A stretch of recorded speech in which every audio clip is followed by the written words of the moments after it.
Hi guys, welcome to Crazy Burger. We're going to have a look at the second edition of the Evercade Fanzine, which is created by the Evercade fans group, the non-official one, in which I'll leave a link in the description below. So please, if you love the Evercade, please join this group. It's a great little group. We're up to over 900 members now, and it's growing massive by the day. So please go join that, and please I'll leave the link where to get this fanzine. It's absolutely brilliant. We're now up to 60 pages. It's absolutely fantastic. So let's have a little look at it.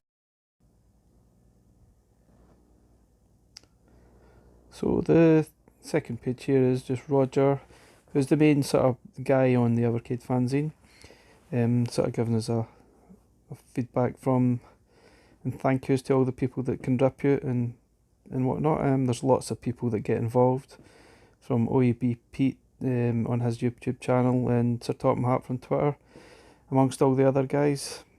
So great stuff. Not to mention obviously Martin Stevenson's got a great Evercade.info site which is brilliant. Here's all the sort of contributors. Content, so you can see the design is brilliant. What an amazing job the guys have done. I like the fact they've got a sort of piece on the KFC console or KF console. Absolute crazy. I thought this was a joke, but perhaps it's the real thing. Can't really see that taking off. So it's got some great content. It's got a little bit of the Codemasters cartridge, which is coming out. I think it's May it's coming out, which is got a great value of games on it, 17 games. So they've got top-notch Sensible Soccer and Cannon Fodder right at the top, which are probably the two best games. Got some interesting tidbits that are sort of non-Evercade, which is really cool. We've got a piece from Daniel from Retro Rules, who so he had a big hand in the original Tennis All-Stars, which is really cool. The first J-Cart apparently, which is kind of fascinating. Obviously we won't get the benefits of the two players on Evercade just yet, but you know, never know, come forward. So the J-Cart was such a very, quite unique for the Mega Drive. Thanks for that, Daniel. A little bit about Vaughn. And there's a really good piece, interview with Andrew Byatt, who's the managing director of Blaze Entertainment, who are responsible for the Evercade. Some great stuff here it's definitely worth a read, and sort of what he sees going forward. And obviously it doesn't go into too much detail, but they're definitely talking to a lot of people and trying to get some of the like Capcom, Konami, Sega all on board, which, wow, if that could happen, we would be looking at some amazing games. I mean, I think the list is endless really, what this thing can do. We could well go on for years. Here's some our reviews on the Namco Collection 1, which is brilliant. Guys have took some time out to review each game on the cartridge. Some second opinions as well from different people, for some Sir Topham Hatt, from Mark Rutland. Great. I think some of their scores are a little bit high for me, but it's all a personal opinion at the end of the day. It's a good cart. There's a lot of decent enough games on it. I don't think I would rate them quite so high though. I'm a lot crueler, I guess. A lot more critical. Like, I definitely don't like this game, but that's because I don't know how to play it.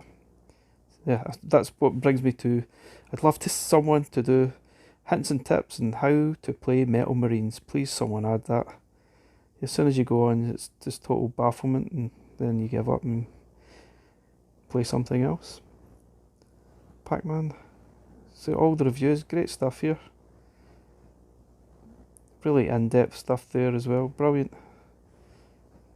So sorry, I'm just sort of going quite quickly through here. Then we've got an overall view by Mark, which is really quite cool, really interesting. So I took my time to go over this instead of just jumping on. I wanted to read it and enjoy it. So a little piece there from James, who's got his own YouTube channel, It's Much More, which I will be on Thursday this week. I'll leave a link in the description for you to join. It will be at 8 o'clock on Thursday night, so please join that as well. here's some of the overall scores here, which is really cool. And here's a section on will it run Doom.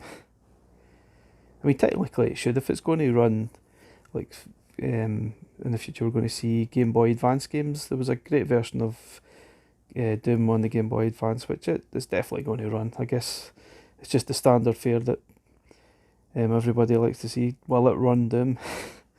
It's a bit like, will it run Crisis? Probably not. But it's good to see that obviously the potential of what we could see on the Evercade. I think we'd all really love to know how to actually do it, but I think that's probably not a route that anybody should go down, apart from personal use, I guess. And some more backwards into Vaughn, who unfortunately got COVID through January. Hope you get well soon, Vaughn. Can be a long way back sometimes, long-term COVID. And some interesting pieces about what potentially these consoles would cost now. Kind of fascinating. The cost of an Atari 2600. Yeah, it's crazy stuff. I like the mock adverts as well. If you're reading a magazine from back in the day. 20 game cartridges just for £2 and 6p. Wow, it's a bit pricey. Do love these, are great design. Here's something that's good if you're really into your high score. If you really like doing that and you're competitive, then there's lots of opportunities, and there's a few games going on just now that if you want to compete, I think Double Dragon 2 is one of them, but I think you need to have the setting on extreme, so that could be tricky. So there's some good high score battles going on. I think there's an overall table as well, as you can see. This is the overall table to who's leading so far. I think Justin's way out in the lead. See, Roger's actually really good at Dig Dug. Well done, Roger. Martin's a Burger Time guy. Well done. Savius, unfortunately I was too late in the game. I did get myself on the high score for two crude dudes, or whatever you want to call it, Crude Buster. But yeah, I think it was too late. I think it's absolutely solid, that game. James Jarvis probably thought he was going to win that one, and Justin came right in with a killer score. Yeah, see, a great little title. Here's some wish lists for games that some of the guys would like to see. These lists could go on and on forever, I think. Brilliant stuff, and some other YouTube channels that we can look at and follow. If you're not already following them, please do it. And so getting to the end of it. And that's it, which is brilliant. This is Liam, who has a big part on creating this, along with a few other guys that help, obviously. So guys, thanks for this. I think it's absolutely brilliant. I'll leave a link if you've not read it before in the description. So please join the Facebook group as well, and we can keep growing and growing. Guys, thanks for watching. Please like and subscribe, and I'll catch you again soon. Bye for now.